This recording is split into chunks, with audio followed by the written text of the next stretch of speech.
Hello everyone, আশা করি আপনারা সবাই ভালো আছেন।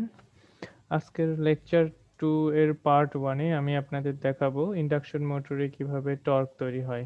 তো এখানে আমাদের দুই ধরনের টর্ক আছে। একটা টর্ক হচ্ছে স্টার্টিং টর্ক, যেটা হচ্ছে আমাদের স্টার্টিং এর জন্য তৈরি হবে। আরেকটা হচ্ছে রানিং টর্ক, যেই টর্কটা অ্যাকচুয়ালি আমাদের মোটরটাকে রান করাবে। ঠিক আছে? তো প্রথমে আমি হচ্ছে স্টার্টিং টর্ক দিয়ে শুরু করব। এটা হচ্ছে আর্টিকেল 2.1। তো স্টার্টিং টর্ক, কোন টর্কটাকে আমরা অ্যাকচুয়ালি স্টার্টিং টর্ক বলবো? আমাদের মোটরটা যখন স্ট্যান্ড স্টিল আছে, তো এটাকে আমার রান করানোর জন্য তো একটা টর্ক লাগবে। তো স্ট্যান্ড স্টিল মোটরটাকে আমার রান করানোর জন্য যেই টর্কটা ডেভেলপ হয় মোটরে, সেই টর্কটাকে আমরা স্টার্টিং টর্ক বলি। যখনই মোটরটা রান করা শুরু করবে, তখনই সেটা কিন্তু আর স্টার্টিং টর্কের আওতায় থাকবে না, সেটা চলে যাবে রানিং টর্কের আন্ডারে। ঠিক আছে? সুতরাং যতক্ষণ পর্যন্ত আমার মোটরটা রান করতেছে না, ঠিক ততক্ষণ পর্যন্ত আমার স্টার্টিং টর্ক ডেভেলপ হবে, যেটা আমার মোটরটাকে রান করতে সাহায্য করবে। এখানে ডেফিনেশনও তাই বলছে, the torque developed by the motor at the instant of starting is called starting torque। ঠিক আছে? তো এই স্টার্টিং টর্কটা আমাদের নরমাল যে রানিং টর্ক তার থেকে বেশিও হইতে পারে, আবার কিছু কিছু ক্ষেত্রে তার থেকে কমও হইতে পারে।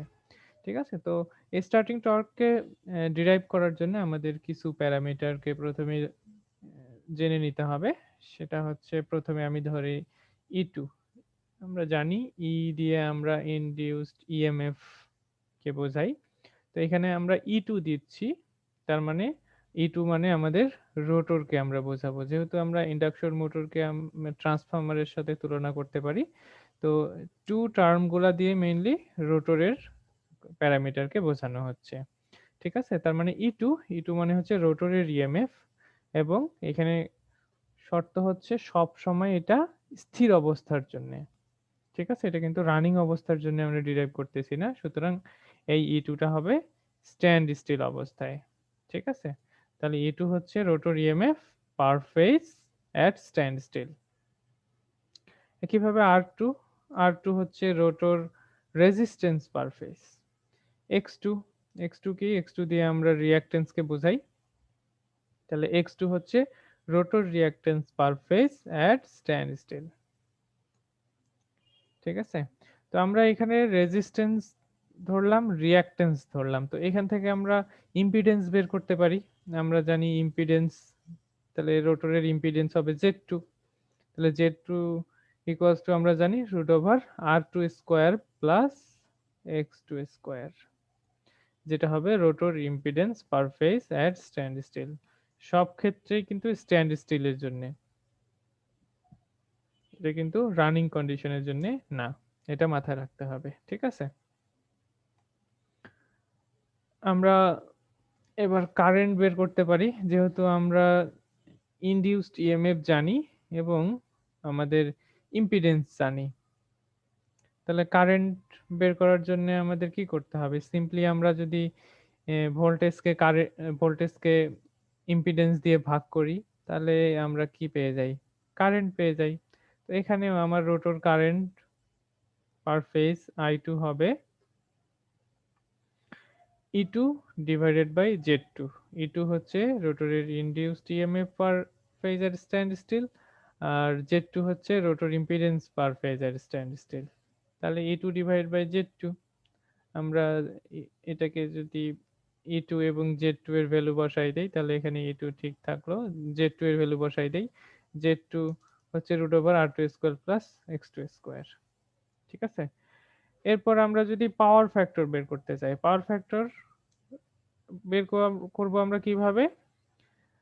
যে পাওয়ার ফ্যাক্টর হচ্ছে cos theta of the angle between voltage and current. তো এখানে আমরা রোটরের পাওয়ার ফ্যাক্টর বের করব। তো রোটরের আমাদের ইনডিউসড ইএমএফ কি? E2, এবং আমাদের যে কারেন্ট সেটা হচ্ছে I2। এই ভোল্টেজ এবং কারেন্টের মধ্যবর্তী অ্যাঙ্গেলকে আমাদের বলা হয় হচ্ছে পাওয়ার ফ্যাক্টর অ্যাঙ্গেল। ঠিক আছে? আবার আমরা যদি ইম্পিডেন্স ট্রায়াঙ্গেল দেখি, ইম্পিডেন্স ট্রায়াঙ্গেল, তাহলে ইম্পিডেন্স ট্রায়াঙ্গেলের এই আমার যে আর এবং যে জেড এর মধ্যবর্তী অ্যাঙ্গেলকেও বলা হয় হচ্ছে পাওয়ার ফ্যাক্টর অ্যাঙ্গেল। ঠিক আছে? তাহলে এখানে আমরা জেড জানি, আর ও জানি রোটরের ক্ষেত্রে। এটাকে বলা হয় এক্স। এই ট্রায়াঙ্গেলটাকে বলা হয় হচ্ছে ইম্পিডেন্স ট্রায়াঙ্গেল। তাহলে এখানে যে অ্যাঙ্গেলটা হবে সেই অ্যাঙ্গেলটাকে যদি আমি থিটা বলি, তাহলে এই থিটা অ্যাঙ্গেলটাকে বলা হবে হচ্ছে পাওয়ার ফ্যাক্টর অ্যাঙ্গেল। তাহলে এইখান থেকে যদি আমি পাওয়ার ফ্যাক্টর বের করতে চাই, তাহলে পাওয়ার ফ্যাক্টরের এখানে আমি কিভাবে বের করতে পারবো? এটা হচ্ছে ভূমি আর এটা হচ্ছে অতিভুজ। ঠিক আছে? তাহলে আমি যদি ভূমি বাই অতিভুজ করি তাহলে আমরা কি পাই? কস।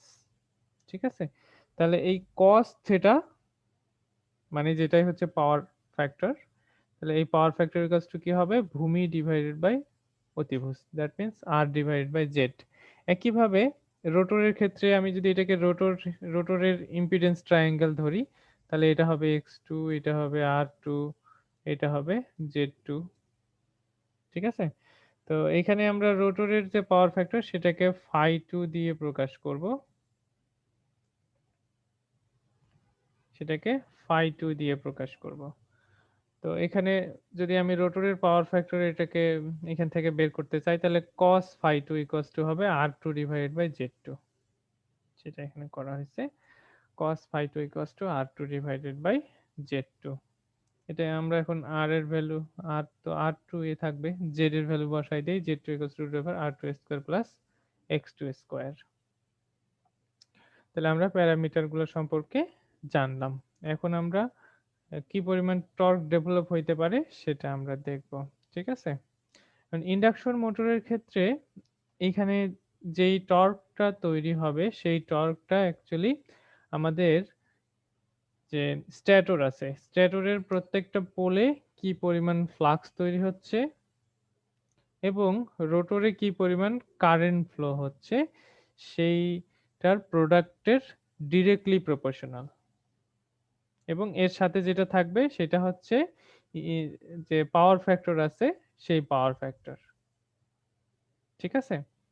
তাহলে আমি কি বললাম যে ইন্ডাকশন মোটরের ক্ষেত্রে যে টর্কটা তৈরি হবে সেটা হবে ডিরেক্টলি প্রপোর্শনাল কোন কোন প্যারামিটারের? Stator flux per pole, rotor current, এবং যেহেতু এসি নিয়ে আমরা কথা বলতেছি এখানে রোটরে পাওয়ার ফ্যাক্টর থাকবে। তাহলে পাওয়ার ফ্যাক্টরটাও আমাদের এখানে কনসিডারেশনে আসবে। ঠিক আছে? তাহলে আমরা টর্কের ইকুয়েশনটা কি রকম দেখতে পাই? টর্কের ইকুয়েশনটা দেখতে পাই হচ্ছে torque proportional to flux per stator pole, rotor current এবং পাওয়ার ফ্যাক্টর। তাহলে আমরা প্রত্যেকটা পোলের আন্ডারে যে ফ্লাক্স তৈরি হয় সেটাকে ধরে নিলাম ফাই।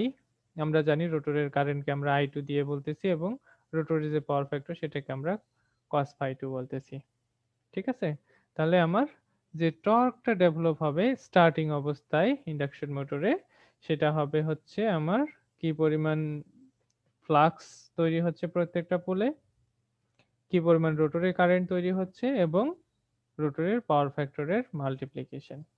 ঠিক আছে? তো আমরা প্রপোর্শনালকে তুলে দিতে চাইলে আমাদের কি আসবে? এখানে একটা কনস্ট্যান্ট আমাদের নিয়ে আসতে হবে। এখানে আমাদের এই প্যারামিটার গুলাকে পরিচিত করে দেওয়া হয়েছে।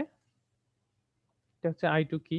আমরা অলরেডি জানি যে I2 হচ্ছে রোটরের কারেন্ট স্ট্যান্ড স্টিল অবস্থায়, φ2 হচ্ছে angle between EMF and rotor current, that means রোটরে কি পরিমাণ ভোল্টেজ ইনডিউস হচ্ছে বা ইএমএফ ইনডিউস হচ্ছে এবং রোটরের যে কারেন্ট তাদের মধ্যবর্তী অ্যাঙ্গেল, এবং কে হচ্ছে একটা কনস্ট্যান্ট। এবার রোটরের যে ইএমএফ সেটাকে আমরা কি ধরছি? E2, তাই না? তাহলে এই E2টা স্ট্যান্ড স্টিল অবস্থায় কার সমানুপাতিক হবে? আমরা জানি ঠিক যতটুকু ফ্লাক্স কাট করবে রোটরকে তার সমানুপাতিকভাবে আমার কি তৈরি হবে? রোটরে ইএমএফ তৈরি হবে, তাই না? তাহলে রোটরে যে ইএমএফটা ইনডিউস হচ্ছে সেটা কার সমানুপাতিক হবে? যে পরিমাণ ফ্লাক্স আমার কাট করতেছে। আর কি পরিমাণ ফ্লাক্স কাট করবে? যে পরিমাণ ফ্লাক্স আমার স্ট্যাটরে তৈরি হবে। দ্যাট মিনস আমার যে রোটরের ইএমএফ সেটা কার সমানুপাতিক হবে? স্ট্যাটরের প্রত্যেকটা পোলের আন্ডারে যে পরিমাণ ফ্লাক্স তৈরি হচ্ছে তার সমানুপাতিক হবে। তাহলে এবার আমরা কি করতে পারি? এই যে ফাই, এই ফাইটাকে রিপ্লেস করে দিতে পারি কি দিয়ে? E2 দিয়ে। ঠিক আছে? তাহলে আবার আমার টর্কটা কি হচ্ছে? টর্ক হচ্ছে proportional to E2 I2 cos phi 2, যেহেতু আমার এই ফ্লাক্সটা হচ্ছে E2 এর সমানুপাতিক বা E2 টা হচ্ছে ফ্লাক্সের সমানুপাতিক। তাহলে একইভাবে আমরা যদি প্রপোর্শনালকে তুলে দিতে চাই, এখানে কি নিয়ে আসবো? একটা কনস্ট্যান্ট নিয়ে আসবো। এই কনস্ট্যান্টকে আমরা K1 দিয়ে প্রকাশ করতেছি। তাহলে এই যে আমার টর্কটা তৈরি হচ্ছে, এই টর্কটাই অ্যাকচুয়ালি ইন্ডাকশন মোটরকে স্টার্ট করতেছে, রান করতে শুরু করার জন্য সাহায্য করতেছে। তাহলে এই টর্কটাকে আমরা বলি হচ্ছে স্টার্টিং টর্ক অথবা স্ট্যান্ড স্টিল অবস্থায় টর্ক। তাহলে আমার স্টার্টিং টর্কটা কি? স্টার্টিং টর্ক হচ্ছে T starting equals to K1 E2 I2 cos phi 2। এবার আমি I2 এবং cos phi 2 এর ভ্যালুগুলা বসাই দিব আমরা এইখানে যেগুলো ক্যালকুলেট করছি। তাহলে আমরা জানি I2 হচ্ছে E2 divide by root over R2 square plus X2 square into cos phi 2 হচ্ছে R2 divide by root over R2 square plus X2 square। নিচে সেম দুইটা টার্ম আছে R2 square plus X2 square এবং root over দিয়ে, তাহলে এই দুটাকে আমি কি করে দেব? স্কয়ার করে দেব। তাহলে স্কয়ার করে দিলে রুট ওভারটা ক্যান্সেল হয়ে যাবে। তাহলে নিচে থাকতেছে আমার R2 square plus X2 square আর উপরে থাকতেছে K1 E2, এখানে আরেকটা E2 আছে, তাহলে দুইটা E2 মানে E2 স্কয়ার ইনটু R2। ঠিক আছে? এটাকে যদি আমি আরো সিম্পলিফাই করতে চাই, তাহলে আমরা যে সাপ্লাই ভোল্টেজটা দিচ্ছি সেই সাপ্লাই ভোল্টেজটা যদি কনস্ট্যান্ট হয়, তাহলে আমাদের যে ফ্লাক্সটা তৈরি হবে সেই ফ্লাক্সটাও হবে কনস্ট্যান্ট। ঠিক আছে? আর এই ফ্লাক্স যদি কনস্ট্যান্ট হয়, এই ফ্লাক্সের সাথে যেহেতু E2 ডিরেক্টলি প্রপোর্শনাল, তাহলে E2 ও হয়ে যাবে কনস্ট্যান্ট। তাহলে আমার E2 যদি কনস্ট্যান্ট হয়, এই দুইটা টার্মকে আমি কনস্ট্যান্ট ধরে নিয়ে সিম্পলিফাই করতে পারি, এটাকে K2 দিয়ে রিপ্লেস করে দিয়ে। ঠিক আছে? তাহলে স্টার্টিং টর্ককে আমি এরকম আরো সিম্পলিফাই করতে পারি। তবে আমাদের বিভিন্ন সময়ে ম্যাথ করার জন্য বা যেকোনো কাজে যেটা মেইনলি লাগবে সেটা হচ্ছে এই ইকুয়েশনটাই লাগবে। ঠিক আছে? তো এইখানে আমাদের K1 এর একটা নির্দিষ্ট ভ্যালু আছে। K1 কে ক্যালকুলেট করে ধরা হইছে হচ্ছে K1 equals to 3 divided by twice by ns। এটা ইন্ডাকশন মোটরের ক্ষেত্রে K1 এর ভ্যালু হচ্ছে এটা। তাহলে আমার আল্টিমেটলি স্টার্টিং অবস্থায় যে টর্কের ইকুয়েশন সেটা কি দাঁড়াচ্ছে? T starting equals to 3 divided by twice by ns into E2 square R2 divided by R2 square plus X2 square। তার মানে এই R2 square plus X2 square মানে হচ্ছে আমাদের Z2 square। ঠিক আছে? তাহলে এটাই মেইনলি আমার স্টার্টিং টর্কের ইকুয়েশন। মানে আমার একটা ইন্ডাকশন মোটর যে রান করা শুরু করবে সেটা কার জন্য শুরু করবে? এই স্টার্টিং টর্কটা সেখানে ডেভেলপ হবে বিধায় আমার সেটা রান করা শুরু করবে। এবং এই স্টার্টিং টর্কটা যদি আমার গতি জড়তা বা মোমেন্ট অফ ইনারশিয়া যেটাকে আমরা বলি, সেটার থেকে বেশি হয়, তখনই কেবল সেটা রান করা শুরু করবে। এখন আমার যদি এই স্টার্টিং টর্কটা গতি জড়তার থেকে কম হয়, তাহলে তো সেটা রান করবে না। এই স্টার্টিং টর্কটা আমার গতি জড়তার থেকে যখন বেশি হবে, ঠিক তখনই আমার ইন্ডাকশন মোটরটা রান করা শুরু করবে। ঠিক আছে? তো এটা তো গেল হচ্ছে আমার নরমাল স্টার্টিং টর্ক। এখন কোন ক্ষেত্রে যদি আমি স্টার্টিং টর্কটাকে মেক্সিমাম করতে চাই, মানে আমার স্টার্টিং টর্কটা আমি মেক্সিমাম স্টার্টিং টর্ক তৈরি করব সেখানে রান করার সময়। তাহলে অ্যাকচুয়ালি আমাকে কি করতে হবে? তো আমরা জানি যে আমি স্লিপ রিং ইন্ডাকশন মোটর বা ফেজ উন্ড ইন্ডাকশন মোটরের ক্ষেত্রে বলছিলাম যে আমার হচ্ছে রোটরে আমরা কিছু এক্সট্রা রেজিস্ট্যান্স এড করে দিয়ে তার স্টার্টিং টর্কটাকে বৃদ্ধি করতে পারি। ঠিক আছে? তো আমরা ঠিক কতটুকু রেজিস্ট্যান্স এড করে দিলে মেক্সিমাম আমার টর্কটা পাবো সেইটা আমার জানা দরকার। তাহলে আমি কি করতে পারবো? তার মেক্সিমাম টর্কটা আমি তৈরি করতে পারবো সেখানে। ঠিক আছে? তো আমরা সেখানে এটা কিভাবে বুঝবো যে ঠিক কতটুকু রেজিস্ট্যান্স আমার সেখানে এড করতে হবে? তো এটার জন্যে আমাদের যে স্টার্টিং টর্কের ইকুয়েশন সেইখান থেকে আমরা এটাকে বের করতে পারবো। আমাদের যে স্টার্টিং টর্কের ইকুয়েশন আছে সেটাকে যদি আমরা রোটরের রেজিস্ট্যান্স এর সাপেক্ষে ডিফারেনশিয়েট করি তাহলে কি করতে হবে? আমার যে স্টার্টিং টর্কের ইকুয়েশন আছে সেটাকে রোটরের যে রেজিস্ট্যান্স R2 এটার সাপেক্ষে যদি আমি ডিফারেনশিয়েট করি এবং সেটাকে ইকুয়ালস টু 0 ধরে সলভ করি তাহলে আমার যে কন্ডিশনটা পাবো সেটাই হচ্ছে আমার স্টার্টিং টর্কের কন্ডিশন। সরি ম্যাক্সিমাম স্টার্টিং টর্কের কন্ডিশন। তো আমরা কি করব? আমাদের যে স্টার্টিং টর্ক আছে সেটাকে রোটরের রেজিস্ট্যান্সের সাপেক্ষে ডিফারেনশিয়েট করব। করে সেখান থেকে আমরা কন্ডিশন বের করব। তো এটাকে যদি আমরা সলভ করি এই ইকুয়েশনটাকে তাহলে আমরা পাই হচ্ছে এটা। দ্যাট মিন্স আমরা যদি R2 কে এদিকে নিয়ে আসি তাহলে হয় হচ্ছে R2 equals to X2। তার মানে আমার যে রোটরের রিঅ্যাকট্যান্সের সমান যদি আমি রেজিস্ট্যান্স করতে পারি তাহলে আমার স্টার্টিং টর্কটা ম্যাক্সিমাম হবে। ঠিক আছে? এটা অবশ্যই মাথায় রাখতে হবে এই কন্ডিশনটা এবং এটা পরবর্তীতে ম্যাথ করার ক্ষেত্রে কাজে লাগতে পারে। কিংবা যেকোনো কোয়েশ্চেন যদি আপনাকে কেউ করে যে ইন্ডাকশন মোটরের যে স্টার্টিং টর্ক সেই টর্কটা আমি কিভাবে ম্যাক্সিমাম করতে পারবো? তখন আপনি এখান থেকে বলতে পারবেন যে ইন্ডাকশন মোটরের স্টার্টিং টর্কটা ম্যাক্সিমাম করতে গেলে আমাদের এই রোটরের রেজিস্ট্যান্স এবং রিঅ্যাকট্যান্সকে সমান হতে হবে। ঠিক আছে? তো এখান থেকে আমরা পরে আমাদের ২ টা ম্যাথ আছে। এই ম্যাথ ২ টা এই ইকুয়েশন দিয়ে সলভ করব। তবে ম্যাথ করার জন্য আমার আলাদা একটা ভিডিও আমি করব ম্যাথের উপর ডেডিকেটেড। সেখান থেকে আপনারা এই ২ টা ম্যাথ করে নেবেন।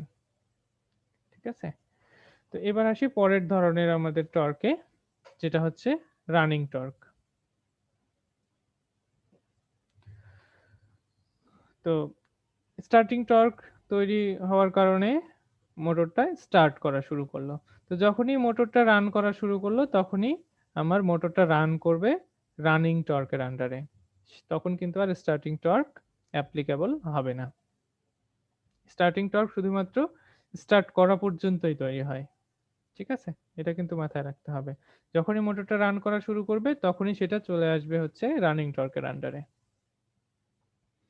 তো আমার রানিং টর্ককে আমরা শুধুমাত্র টি অথবা টিআর দিয়ে প্রকাশ করতে পারি। ঠিক আছে? তো রানিং টর্কটা কিরকম হবে? একইভাবে আমার স্টার্টিং টর্কটা কি ছিল? স্ট্যান্ড স্টিল অবস্থায় আমরা 2 দিয়ে প্রকাশ করছিলাম, তাই না? তো যখনই এটা রানিং অবস্থায় যাবে তখনই এই প্যারামিটার গুলাকে আমরা আর দিয়ে প্রকাশ করব। ঠিক আছে? তার মানে রানিং অবস্থায় আমার যে টর্কটা তৈরি হবে তাহলে এগুলো আর দিয়ে রিপ্লেস হবে। T proportionals to ER, IR, cos phi r।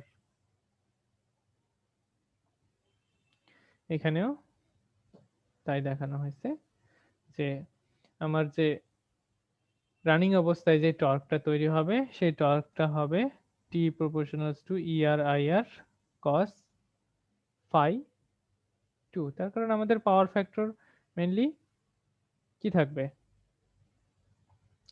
Same থাকবে। ঠিক আছে?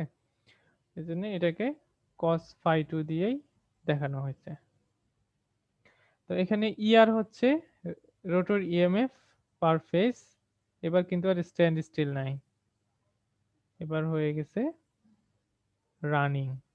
এখন আমরা এবার রানিং কন্ডিশনের জন্য টর্কের ইকুয়েশন ডিরাইভ করব। তো আমরা ধরে নিলাম রানিং অবস্থায় যে রোটরে যে পরিমাণ ইএমএফ ইনডিউস হচ্ছে পার ফেজে। ধরে নিলাম রানিং অবস্থায় আমার রোটরে কি পরিমাণ কারেন্ট তৈরি হচ্ছে পার ফেজে। তাহলে এবার আমার একইভাবে আমাদের এক্স টু আর টু তো থাকবেই। পার ফেজে আমার কি পরিমাণ রেজিস্ট্যান্স সেটা হচ্ছে আর টু, এবং পার ফেজে কি পরিমাণ রিঅ্যাকট্যান্স আমরা আমার ছিল সেটাতে এক্স টু রয়ে গেছে। তাহলে এবার আসি রেজিস্ট্যান্সে। হ্যাঁ, রেজিস্ট্যান্সে আমার সেটা রানিং হোক কিংবা স্ট্যান্ড স্টিল হোক সেটার কোনো পরিবর্তন নাই। ঠিক আছে? কিন্তু রিঅ্যাকট্যান্স এর ক্ষেত্রে আমাদের পরিবর্তন আছে। তার কারণ এই রিঅ্যাকট্যান্সটা হচ্ছে কার উপর ডিপেন্ডেন্ট? আমাদের ফ্রিকোয়েন্সির উপর ডিপেন্ডেন্ট, তাই না? তো এই ফ্রিকোয়েন্সির উপর নির্ভর করে আমার রিঅ্যাকট্যান্সটা চেঞ্জ হবে। তার কারণ আমরা জানি যে ইন্ডাকশন মোটরের স্ট্যাটর এবং রোটরের ফ্রিকোয়েন্সি সেম থাকে না। আমরা রোটরের ফ্রিকোয়েন্সি স্লিপ থেকে বের করছিলাম যে F prime equals to S F. তার মানে রোটরে এবং স্ট্যাটরে যেহেতু আমার ফ্রিকোয়েন্সি সেম না, তাহলে এখানে আমার রিঅ্যাকট্যান্সটাও সেম থাকবে না। ঠিক আছে?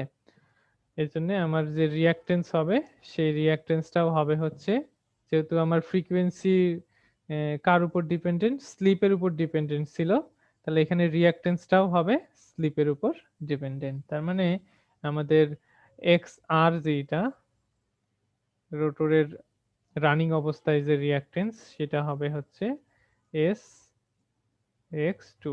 স্ট্যান্ড স্টিল অবস্থায় আমার রোটরের রিঅ্যাকট্যান্স ছিল এক্স টু, তাহলে রানিং অবস্থায় সেটা হবে হচ্ছে আমার স্লিপ ইনটু স্ট্যান্ড স্টিল অবস্থায় যে রিঅ্যাকট্যান্স। ঠিক আছে?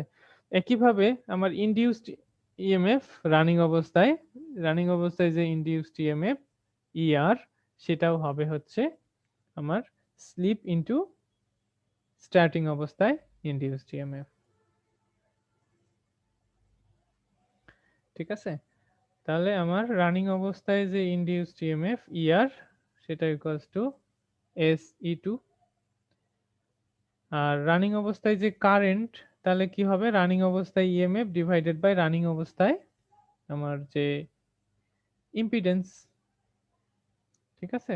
তাহলে রানিং অবস্থায় কারেন্ট হচ্ছে রানিং অবস্থায় ইনডিউসড ইএমএফ, এবং রানিং অবস্থায় যে ইম্পিডেন্স সেটার প্রপোর্শনাল, মানে আমার রানিং অবস্থায় যে ইএমএফ ইনডিউস হচ্ছে সেটাকে যদি আমি রানিং অবস্থার ইম্পিডেন্স দিয়ে ভাগ করি তাহলে সেখানে আমি পাবো হচ্ছে রানিং অবস্থায় কারেন্ট।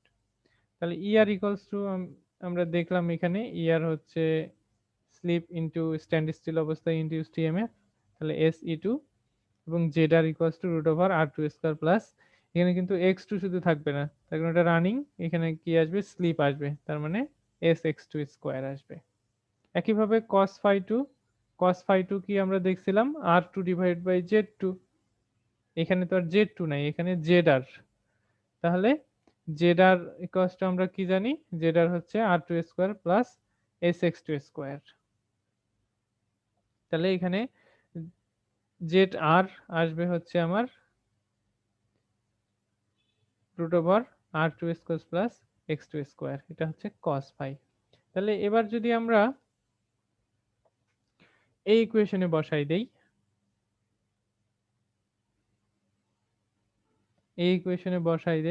তাহলে কি আসবে?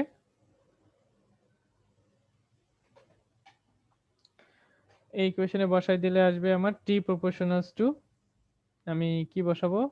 ফাই তো আমার আছেই, ফাই থাকবে এখানে। তারপরে আসবে হচ্ছে আইআর, ইকুয়ালস টু কি? S E two divide by R two square plus S X two square, E two divide by R two square plus S X two square. আর একইভাবে cos phi two, cos phi 2 equals to আসবে হচ্ছে এটা, তাই না? তাহলে এই নিচের দুইটা টার্ম কি সেম এবং রুট ওভার, তাহলে এটা স্কয়ার হয়ে রুট ওভারটা ক্যান্সেল হয়ে যাবে। নিচে থাকবে হচ্ছে r2 square plus sx2 square, আর উপরে থাকবে এই s, এই e2 এবং r2। তাহলে উপরে কি থাকলো, s phi, যেহেতু এই phi আগের phi এ রয়ে গেছে, phi s phi e2 r2, ঠিক আছে? এবার প্রপোর্শনালকে যদি আমি তুলে দিতে চাই তাহলে সেখানে একটা কি চলে আসবে, k চলে আসবে। এবার আমরা জানি যে এই ফাইটা কার সাথে প্রপোর্শনাল, এই ফাইটা হচ্ছে E2 এর সাথে প্রপোর্শনাল। এটা কিন্তু E2 এর সাথে প্রপোর্শনাল, ঠিক আছে? এটা হচ্ছে স্টার্টিং অবস্থায়। তাহলে এই ফাই যেহেতু E2 এর সাথে প্রপোর্শনাল, তাহলে ফাই এর জায়গায় আমরা কি লিখতে পারি? ফাই এর জায়গায় লিখতে পারি হচ্ছে E2। তাহলে এখানে যদি ফাই কে আমি E2 দিয়ে রিপ্লেস করি তাহলে আসবে হচ্ছে s, এই এখান থেকে একটা E2 আসবে, তাহলে এখানে একটা E2 আছে, তাহলে s E2 স্কয়ার আর R2, আর নিচের যেটা ছিল সেটা তো ঠিকই থাকবে। তাহলে আমাদের রানিং অবস্থায় যে টর্ক, রানিং অবস্থায় সেই টর্ক হচ্ছে এই K1 s E2 square R2 divided by R2 square plus sx2 square. এখানে শুধু পার্থক্যটা কোথায়? পার্থক্য হচ্ছে স্টার্টিং অবস্থায় আমার ইনডিউসড ইএমএফ এবং রিঅ্যাকট্যান্স যা ছিল, রানিং অবস্থায় শুধুমাত্র ওই দুটা টার্মের সাথে একটা কি যোগ হচ্ছে, স্লিপ টার্ম যোগ হচ্ছে। তার মানে এই যে E2 ছিল সেই E2 এর সাথে একটা s যোগ হবে, মানে s থাকবে, আর x2 এর সাথে একটা x থাকবে। আর আর বাকি সবকিছু কিন্তু সেম, ঠিক আছে? একইভাবে K1 আমরা জানি ইন্ডাকশন মোটরের ক্ষেত্রে K1 হচ্ছে 3 divided by twice by ns। তাহলে রানিং অবস্থায় আমাদের যে টর্ক, সেই টর্কটা হচ্ছে 3 divided twice by ns s e2 square r2 divide by root over r2 square plus sx2 square. এটা আমরা রানিং অবস্থায় পাইলাম, তাই না?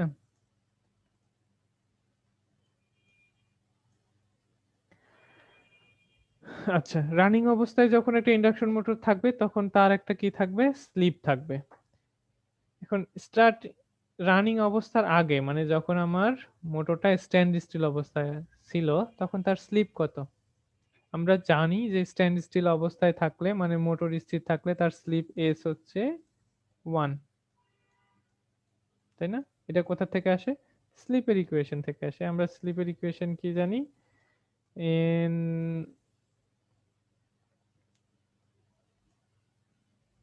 আমাদের এটা synchronous speed divided by, sorry, synchronous speed minus ns minus n divided by ns। তাহলে এখানে আমার রোটরের স্পিড কি এটা না? এটা যদি স্থির হয় তাহলে এই স্পিড কি হয়ে যাবে, 0। তাহলে উপরে থাকে নিচেও থাকে ns, উপরে নিচে ns কি হয়ে যাবে, কেটে যাবে। তার মানে স্থির অবস্থায় আমার স্লিপ হচ্ছে 1। তাহলে এখন এটা তো রানিং অবস্থার, তাই না? তাহলে স্থির অবস্থায় যে টর্ক তৈরি হয় সেই টর্ককে আমরা স্টার্টিং টর্ক বলি। তাহলে এই স্লিপকে আপনি এবার 1 ধরে নেন। স্লিপ 1 যদি আপনি বসাই দেন s ইকুয়ালস টু 1, তাহলে আপনি পেয়ে যাবেন স্টার্টিং অবস্থায় যে টর্ক তৈরি হয় সেটা, ঠিক আছে? তার মানে স্টার্টিং অবস্থায় কোনো স্লিপ, আমার স্লিপ থাকে না, স্লিপ 1 হয়ে যায়। এইজন্য আমার স্টার্টিং অবস্থায় যে টর্ক সেটার থেকে রানিং অবস্থার টর্কের ইকুয়েশনে শুধুমাত্র স্লিপটা যোগ হয়। তার কারণ রানিং অবস্থায় ইন্ডাকশন মোটরের একটা নির্দিষ্ট স্লিপ থাকে। তো এটা হচ্ছে রানিং অবস্থায় কি পরিমাণ আমার টর্ক তৈরি হবে ইন্ডাকশন মোটরে, এই ইকুয়েশনের মাধ্যমে আমরা সেটা দেখতে পাই। সরি, এই ইকুয়েশনের মাধ্যমে।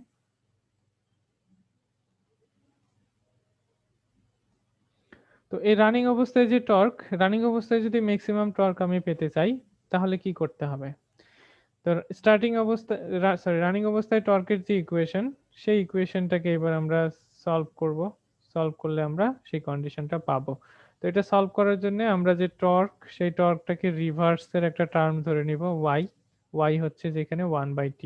এবার এই y কে যদি আমরা স্লিপের সাপেক্ষে ডিফারেন্সিয়েট করি, dy বাই ds, স্লিপের সাপেক্ষে যদি ডিফারেন্সিয়েট করি এবং সেটা ইকুয়ালস টু 0 ধরে সলভ করি, তাহলে যে কন্ডিশন পাবো সেই কন্ডিশনের জন্য আমাদের রানিং টর্কটা ম্যাক্সিমাম হবে। এবং এটা সলভ করে আমরা যেটা পাই সেটা হচ্ছে r2 square equals to s2 square into x2 square, that means r2 equals to sx2।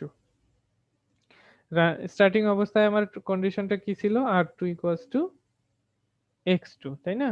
তাহলে রানিং অবস্থায় কি যোগ হচ্ছে এখানে, শুধুমাত্র একটা স্লিপ যোগ হচ্ছে।